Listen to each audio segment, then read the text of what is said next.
2장 1절 보겠습니다. 그는 허물과 죄로 죽었던 너희를 살리셨도다.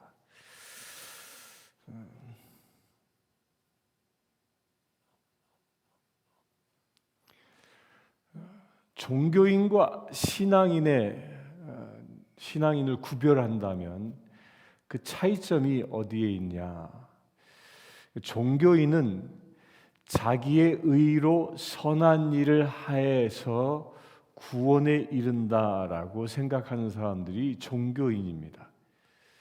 그래서 종교인이라고에 속해 있는 사람들은 끊임없이 자기가 어떤 고행을 통해서 자기의 죄값을 치르려고 하고 자기가 뭔가를 하려고 하는 것, 그것이 종교인입니다. 그러나 신앙인은 내가 하는 것이 아니라 하나님의 구원에 의하여 하나님의 구원, 하나님의 선택함, 그 하나님의 구원에 의하여 우리가 이 생명에 이르는 이것이 신앙인입니다. 그래서 이 종교인과 신앙인의 그 차이가 어디에 있냐면 주어의 차이가 있습니다. 종교인은 철저히 내가 하는 것이고 신앙인은 철저히 하나님께서 하시는 겁니다. 그래서 종교인은 모든 영광은 누가 받습니까? 내가 했기 때문에 내가 받습니다. 그러나 신앙인은 모든 일을 하나님이 날 통하여 일하셨기 때문에 모든 영광은 하나님이 받으시는 겁니다. 종교인은 내가 했기 때문에 칭찬 또한 내가 받습니다. 그러나 신앙인은 내가 한 것이 아니라 하나님이 나를 통하여 행하신 것이기 때문에 하나님이 칭찬 받으셔야 하는 것이죠. 종교인은 내가 했기 때문에 내가 높임을 받습니다. 그러나 신앙인은 내가 한 것이 아니라 하나님이 하셨기 때문에 나는 낮아지는 것입니다. 이게 종교인과 신앙인의 차이입니다. 또한 구원의 차이인 것입니다. 그것을 허물과 죄로 죽었던 너희를 살리셨다. 누가? 하나님이. 우리는 허물과 죄로 인하여 죽을 수밖에 없는 사람이었다는 겁니다. 죽었다는 것이죠. 어떻게 죽었습니까? 우리는 아담과 하와가 선악과를 따먹으로 인하여 그들에게 영생은 사라지고 그들의 삶의 종착역은 영원한 생명의 나라가 아니라 죽음에 이르는 삶을 살았던 것이죠. 그것이 바로 우리가 죄 가운데 살고 있었던 겁니다. 허물과 죄로 죽었던 삶인 것이죠. 그런 우리를 되살리시는 은혜가 하나님께로부터 임했다는 것입니다. 2절 그때에 너희는 그 가운데서 행하여 이 세상 풍조를 따르고 공중의 권세 잡은 자를 따랐으니 곧 지금 불순종의 아들들 가운데서 역사하는 영이라. 전에는 우리도 다 그 가운데서 우리 육체의 욕심을 따라 지내며 육체와 마음에 원하는 것을 하여 다른 이들과 같이 본질상 진노의 자녀이었더니.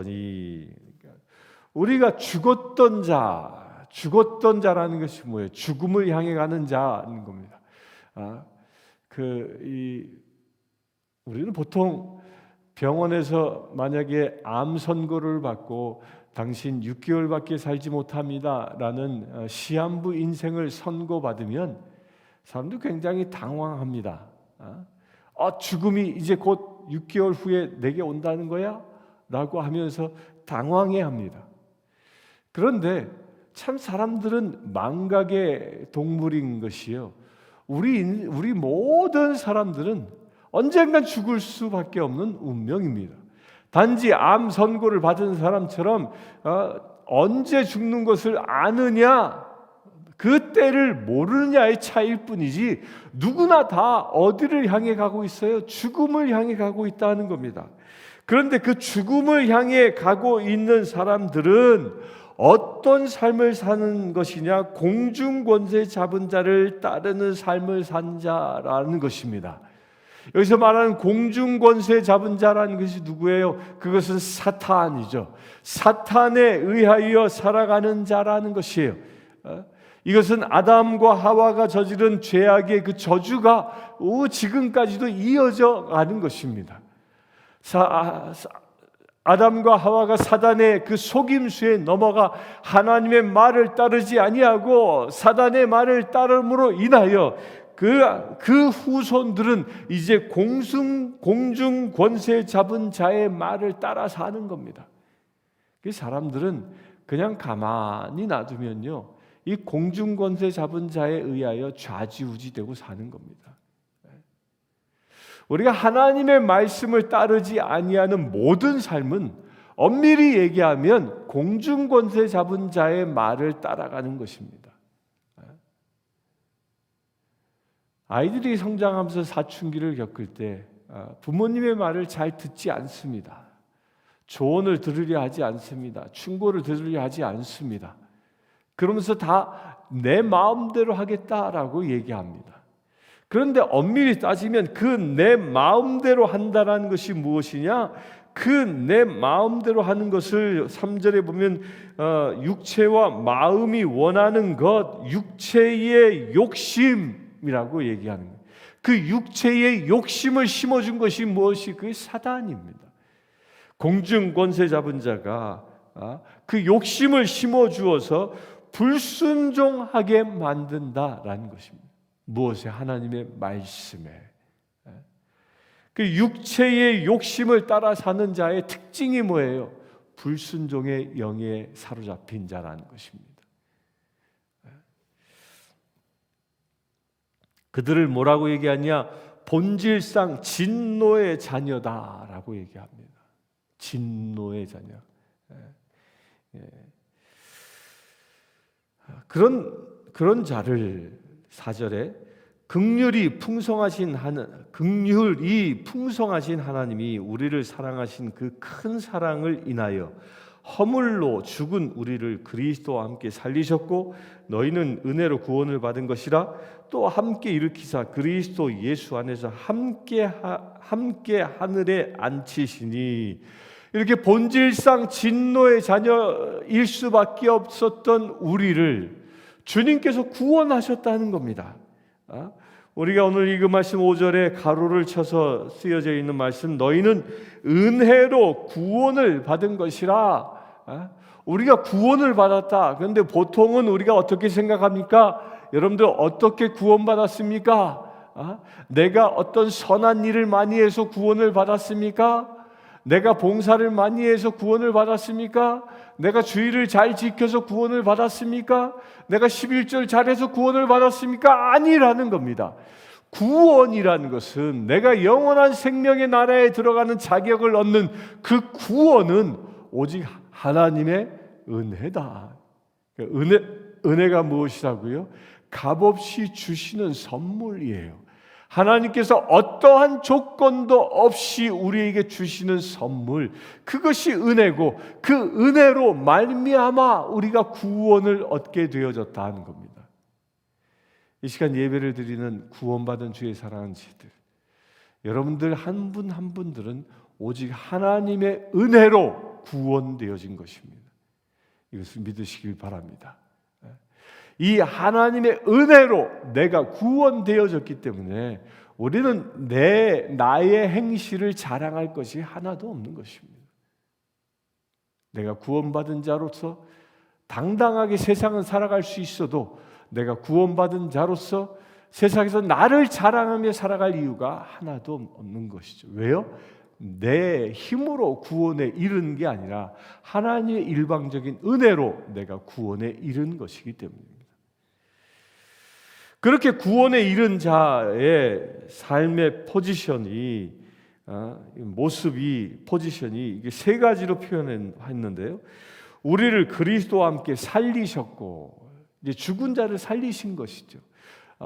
지금 죽음의 길을 향해 가고 있는 자를, 저 지옥불로 떨어져 가는 자를 이제 생명의 길로 가게 하셨으니 그게 살린 거죠. 죽어가는 자가 아니라 생명을 향해 가는 자로 살리셨습니다. 그렇게 살리시고 또 그리고 어떻게 해요?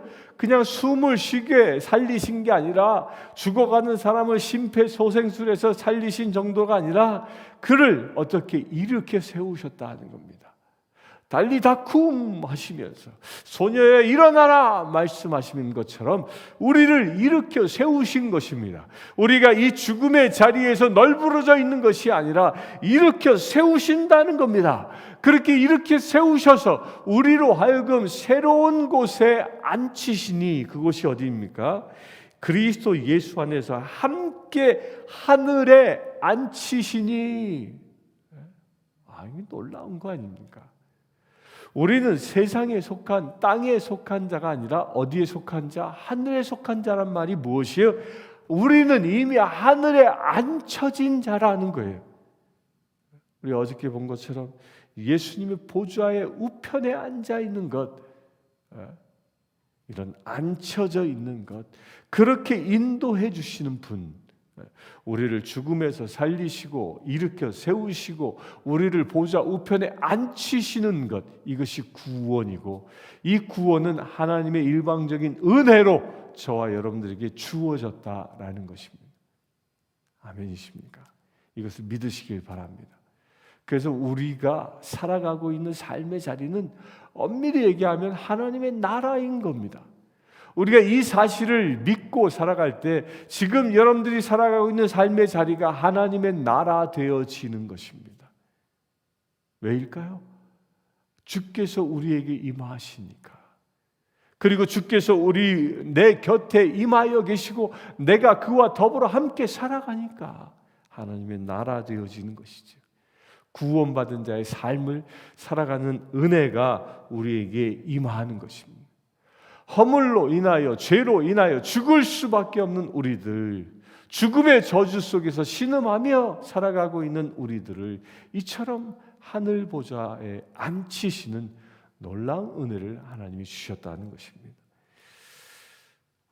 7절 봅니다.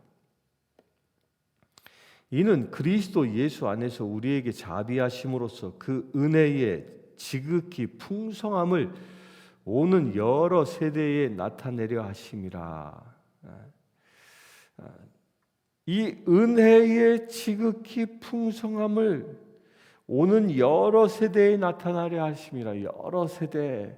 그러니까 바울 이후로 계속 이어지는 세대, 어느 때까지요? 주님이 재림하실 때까지 그 여러 세대의 그 은혜의 지극히 풍성함이 나타나기를 주께서 계획하셨고 주께서 그 일을 위하여 지금 우리를 택하셨다는 겁니다. 우리 이거 분명히 기억해야 합니다. 믿음은 나 하나의 세대로 끝나는 것이 아닙니다. 믿음은 철저히 다음 세대로 대물림되어져야 하는 것입니다. 이것이 하나님의 계획 때문입니다. 나만 구원받고 하늘나라에 가는 것이 아니라 내 후손 대대로 주님의 나라에 들어갈 수 있도록 주님은 계획하셨고 그 일을 위하여 우리가 지금 사역해야 한다는 겁니다. 세상의 사람들은 자기 자식에게 좋은 것을 물려주려고 애를 많이 씁니다. 그래서 헌신해서 교육도 시키고 여러모로 물심양면으로 지원합니다. 그런데 자식에게 물려줄 가장 중요한 것이 무엇일까요? 물질을 물려주면 탕자처럼 그 둘째 아들처럼 물질을 가지고 세상에 나가 다 탕진해버리고 말 수 있습니다. 또한 고등교육을 시킬 수 있습니다. 교육을 열심히 시켜서 박사학위까지 가르칠 수 있습니다. 그런데 그렇게 가르친 자녀들이 부모와 늘 같이 있습니까? 그렇지 않습니다. 멀리 떠나버리고 맙니다. 한국 속담에 못난 나무가 동산을 지킨다라는 말이 있습니다. 이게 무슨 얘기냐? 쭉쭉 뻗어서 잘생긴 나무들은 동네 사람들이 와서 집을 지을 목재로 다 베간다는 거예요. 그러나 꾸불한 그 나무는 아무도 건드리지 않아서 그 산을 지킨다는 것입니다. 그와 비슷한 말이 못난 자식이 부모와 함께해서 부모를 보양한다라는 말도 그런 취지에서 하는 것이죠. 그런데 우리는 그것을 그냥 당연한 것처럼 여기고 삽니다. 자식들에게 다 줍니다. 결국 떠날 것을. 그렇게 떠나는 것도 좋습니다. 그런데 문제는 그에게 신앙이 없이 떠나간다면 그 떠나간 삶은 탕자 그 둘째 아들의 삶과 전혀 다를 바 없는 것입니다. 정도의 차이가 있을 뿐이지요. 그래서 우리에게 가장 중요한 유산은 신앙인 겁니다. 오는 여러 세대에 나타나려 하려 하시는 그 하나님의 그 구원의 은혜, 이것을 물려주는 것, 이것이 가장 귀하고 귀하다. 생명을 유산으로 남길 수 있게 되길 바랍니다. 8절, 너희는 그 은혜에 의하여 믿음으로 말미암아 구원을 받았으니 이것은 너희에게 난 것이 아니요 하나님의 선물이라. 그 은혜로 인하여 믿음으로 말미암아 구원을 받았으니 하나님이 주시는 그 크신 은혜, 나를 구원하시고자 하는 그 선물, 그것 받은 것 자체를 내가 믿음으로 내가 구원에 이르렀다라는 겁니다. 그래서 이것은 너희에게 난 것이 아니라 하나님의 선물이다. 하나님이 주셨다는 거예요. 하나님이 주신 은혜로 내가 구원을 얻었다라는 것입니다. 그리하여 9절에 행위로 난 것이 아니니 이는 누구든지 자랑하지 못함이라. 내가 행함으로 인하여 구원에 이른 것이 아니라 하나님의 일방적인 선택으로 인하여 내가 구원에 이르렀기 때문에 내 자신을 내 스스로 자랑할 것은 하나도 없는 것입니다. 오직 우리의 삶을 통하여 누구를 자랑합니까? 하나님만 자랑하는 것입니다. 그렇게 될 수 있게 되길 축원합니다. 그래서 구원받은 사람은요, 입을 열면 하나님을 사랑하는, 하나님을 자랑하는 말이 입에서 자연스럽게 나오게 되어져 있습니다. 그래서 예수님이 말씀하신 제1계명, 내 온 마음과 온 힘을, 전 힘을 다하여 너의 하나님 아버지를 사랑하라 라는 그 말씀이 내가 구원받았기 때문에 그 하나님을 찬양하고 자랑하는 말로 입이 가득 차게 되는 겁니다. 그렇게 구원받은 자는 또 이웃과의 관계에서도 마찬가지입니다. 내 이웃을 내 몸처럼 사랑하라 라고 말씀하셨기 때문에 우리의 이웃들을, 그들을 자랑하고 그들을 사랑하고 그들을 격려하고 그들을 높이는 말로 내 입술이 가득해지는 것입니다. 그러나 구원받지 못한 사람들은요, 하늘을 향하여 원망하고 신세한탄하고요, 또한 자기를 자랑하고 자기를 내세우려 하고요. 이게 뭐예요? 잘 될 때는 내가 잘나서 내가 성공한 것이라고 자기 자랑을 하고요, 자기가 뭔가 어려움을 당하고 실패하고 좌절하게 죄짓게 되어지면 다 남 탓합니다. 그 감옥에 가면, 한국 감옥에 가면 뭐 유전 무죄, 무전 유죄라는 말을 써놓았다고 하죠. 내가 이 감옥에 온 것은 내가 범죄함 때문에 온 것이 아니라 내가 돈이 없어서 이곳에 온 것이다. 이렇게 남 핑계 된다는 거예요. 이게 거듭나지 못한 자의 모습입니다. 또한 그렇게 거듭나지 못한 사람들은 이웃에 관하여 어떻게 얘기합니까? 공중권세에 사로잡힌 자로 살아가기 때문에 끊임없이 이웃을 비방하고 이웃의 허물을 들추고 분열시키고 싸움질시키고 비방하고 헐뜯고 하는 일들이 그들을 그 입술 속에서 자행하는 겁니다. 여러분들 그런 사람들 만난다면요, 그들을 불쌍히 여길 수 있게 되길 바랍니다. 왜? 그건 구원받지 못한 사람이기 때문입니다. 그래서 우리가 구원받은 사람인지 아니면 구원에 이르지 못한 사람이지요, 그의 입술에 무슨 말을 담고 있느냐를 보면 금방 분별되는 겁니다. 그의 입술이 오직 하나님의 은혜를 찬양하고 하나님께 감사하고 또한 이웃들을 향하여는 그들을 격려하고 그들을 보듬고 그들을 위로하고 그들을 사랑하는 말로 가득하다면 구원받은 자의 삶을 살아가고 있는 것이죠. 영원한 생명을 얻은 자의 모습이라는 겁니다.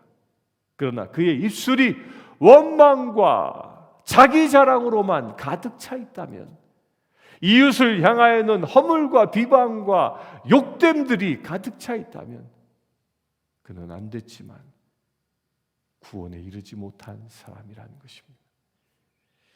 여러분들은 어느 편에 서 계십니까? 10절, 우리는 그가 만드신 바라 그리스도 예수 안에서 선한 일을 위하여 지음받은 자니 이 일은 하나님이 전에 예비하사 우리로 그 가운데 행하게 하려 하심이라.